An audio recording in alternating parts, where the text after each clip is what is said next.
মা বোনদের তালিমের ১০ম পর্ব নসিহত। নারীদের সাজসজ্জা প্রসঙ্গে নারীদের জন্য ইসলামে সাজগোজের বিধান রেখেছে। বিশেষত স্বামীর জন্য স্ত্রী সাজগোজ করবে, এটা স্বামীর অধিকার।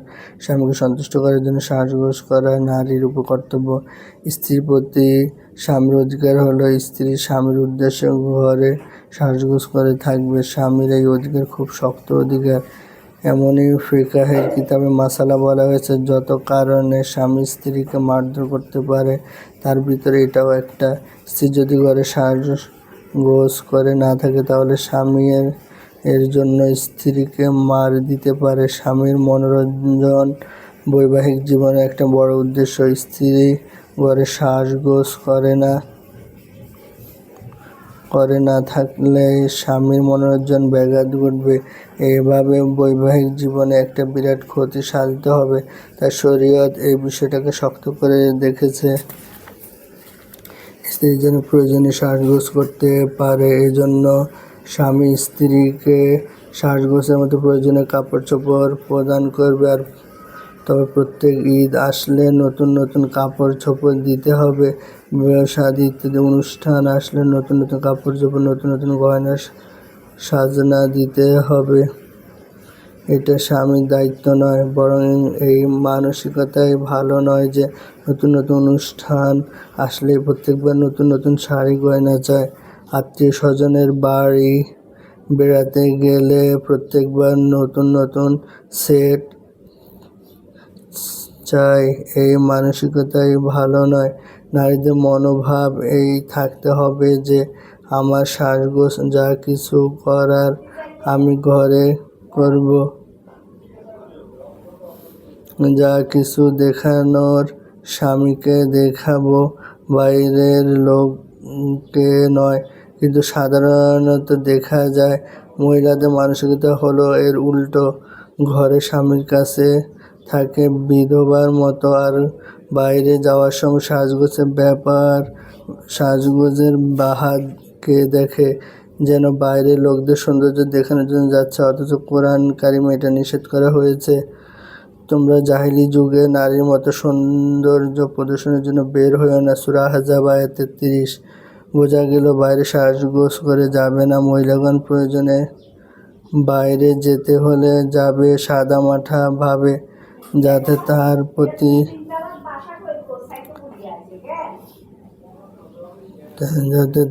প্রতি পর পুরুষের নজর পড়ে গেলে পুরুষের নজর খারাপ না হয়। কিন্তু মহিলারা চলছে উল্টো, তারা বাইরে খুব সাজগোজ করে যায়, যার ফলে তা পরপুরুষের নজর খারাপ হয়। আবার ঘরে সাজগোজ না করার কারণে স্বামী ঘরে এসে দেখে বিবির রূপ সৌন্দর্য কিছুই নেই, তখন বাইরে গিয়েও নারীর রূপ প্রতি সে আকর্ষণ বোধ করে।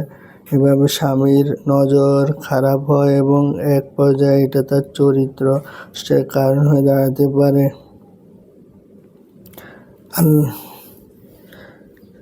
নসিহত ৫। স্বামীর খেদমত প্রসঙ্গ।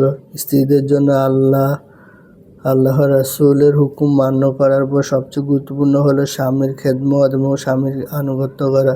স্ত্রীর কাছে স্বামীর সেবা এত বড় জিনিস যে স্বামীর সেবা করে স্বামীকে সন্তুষ্ট করতে না পারলে আল্লাহ সন্তুষ্ট হবেন না। স্ত্রীর কাছে স্বামী এত বড় যে এক হাদিসে রাসূলুল্লাহ বলে, আমি যদি আল্লাহকে ছাড়া আর কাউকে সেজদা করার জন্য কাউকে নির্দেশ দিতাম তাহলে স্ত্রীকে নির্দেশ দিতাম, সে তার স্বামীকে সেজদা করবে। সুনানে তিরমিজি। স্বামী খেদমত করে স্বামীকে খুশি করা ব্যতীত কোনো নারী জান্নাত লাভ করতে পারবে না।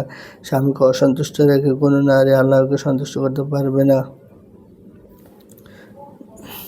তিরমিজি শরীফে হাদিসে এসেছে, হযরত উম্মে সালামা রাদিয়াল্লাহু আনহা বয়ান করেন যে রাসূলুল্লাহ সাল্লাল্লাহু আলাইহি ওয়াসাল্লাম ইরশাদ করেন, যে মহিলা এমন অবস্থায় মৃত্যুবরণ করবে যে তার স্বামী তার প্রতি সন্তুষ্ট, সে জান্নাতে প্রবেশ করবে। যখনই কোনো স্ত্রীলোক দুনিয়াতে তার স্বামীকে কষ্ট দেয়, তখন জান্নাতের ওই স্বামীর জন্য নির্ধারিত হুর বলে, হে নারী, তুমি তাকে কষ্ট দিও না, আল্লাহ তোমাকে ধ্বংস করুক। করুন। তিনি তো তোমার কাছে বিদেশি মেহমানের মতো, অচিরেই তিনি তোমাকে ছেড়ে আমাদের কাছে চলে আসবেন। অন্য এক হাদিসে রাসূল ইরশাদ করেছেন, 3 ব্যক্তির নামাজ কবুল হয় না, তাদের নেকি আসমানের দিকে উত্তোলন হয় না। পলাতক গোলাম যাবত না সে তার মনিবের কাছে ফিরে তার হাত ধরা দেয়, সেই নারী যার উপর তার স্বামী নারাজ যাবত না সে তার স্বামীকে রাজি করে নেয়, মাতাল যাবত না সে হুঁশে আসে। যখন কোনো স্বামী তার স্ত্রীকে বিছানায় রাখে কিন্তু সে না আসে এবং তার প্রতি অসন্তুষ্ট অবস্থায় রাত কাটায়, সেই স্বামীর প্রতি সকাল পর্যন্ত ফেরেশতা অভিশাপ দিতে থাকে। এই রিওয়ায়াতের অন্য এক বর্ণনা আছে যে স্ত্রী তার স্বামীর বিছানা পরিত্যাগ করে রাত কাটায়, ফেরেশতাগণ সকাল পর্যন্ত তাকে অভিশাপ দিতে থাকে।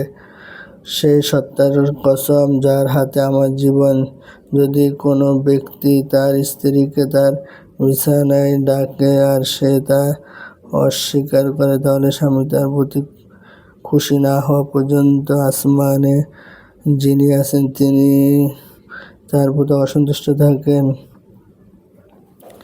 রাসূল সাল্লাম বলেন, তোমাদের ওই নারীগণও জান্নাতি যে অধিক পরিমাণে সন্তান জন্ম দেয়, অধিকাংশ স্বামীর রাগান্বিত অবস্থায় বা নিজের রাগের অবস্থায় স্বামীর কাছে এসে স্বামীর হাতে হাত রেখে বলে, আমি নিদ্রার স্বাদ গ্রহণ করছি না যতক্ষণ না আপনি আমার প্রতিও সন্তুষ্ট হন।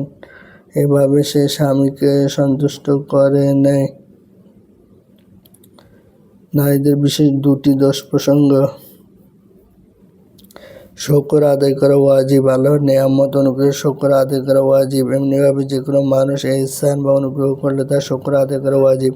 কিন্তু নারীদের মধ্যে দেখা যায় না শুকরির মনোভাব বেশি, তারা স্বামীর নাশুকরি বেশি করে থাকে, অথচ স্বামীর প্রতি বেশি শুকরের মনোভাব থাকা উচিত ছিল। মহিলাদের এই নাশুকরির মনোভাব প্রসঙ্গে বুখারী শরীফের এক হাদিসে এসেছে, একবার রাসূল সাল্লাল্লাহু মহিলাদের এক মজলিসে ওয়াজ করেছিলেন। ওয়াজ এক পর্যায়ে মহিলাদের এই বিষয়ে 2টি দোষের কথা উল্লেখ করেন।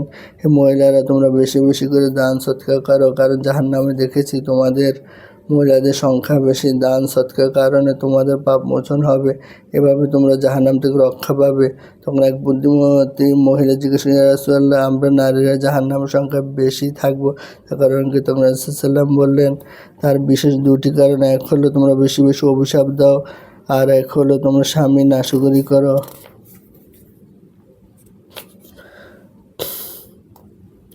বাস্তবে আমরা দেখতে পাই মহিলাদের মধ্যে এই 2টি বদ অভ্যাস খুব বেশি। এক হলো তারা মানুষকে খুব বেশি অভিশাপ দেয়, কথায় কথায় অভিশাপ দেয়, এমনকি যে সন্তানকে তারা এত বেশি আদর করে কথা কথায় তাদেরকে অভিশাপ দেয়, তুই মর, তোর মত হয় না, আজরাইল তোকে চোখে দেখে না, তোর কলেরা হোক, যক্ষ্মা হোক, মরতে পারিস না, এইসব ভাষায় অভিশাপ দিতে থাকে। এরকম অভিশাপ দেওয়া মহিলাদের একটা বদ অভ্যাস। তাদের আর একটা বদ অভ্যাস স্বামীর নাশুকরি করা। একজন স্বামী সারা জীবন তার স্ত্রীকে পছন্দসই কাপড় চোপড় দিবে, এরপর কোনো একবার যদি আর্থিক টানাটানি বা কোনো কারণে এমন কিছু দিল যা স্ত্রীর তেমন পছন্দ হলো না, বেশ বলে বসবে, জীবনে কোনোদিন পছন্দসই কিছুই দিলে না, সারা জীবনে এইরকম বাজে জিনিসই দাও যা কোনো মানুষের রুচিতে ধরে না, ইত্যাদি। অথচ সারা জীবন সে বলে এসেছে খুব সুন্দর হয়েছে, খুব পছন্দ হয়েছে। এই একবারের কারণে সবটার নাশুকরি করবে।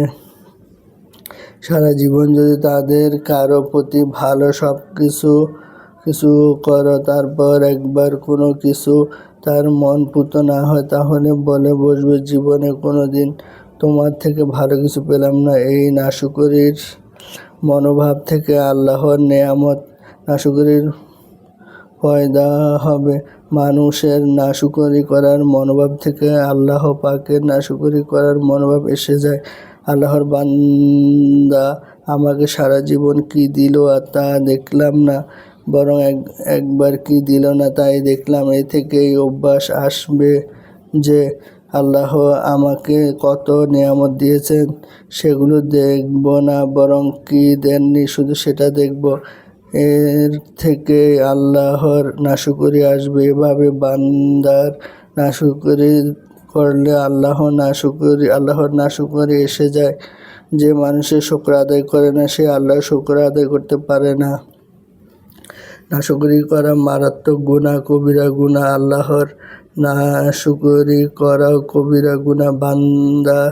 বান্দা নাশুকরি করাও কবিরা গুনাহ। যা হোক, সাল্লাম বললেন, তোমাদের মহিলাদের ভিতর দ্বিতীয় দোষ হলো তোমাদের ভিতরে নাশুকরি স্বভাব আছে।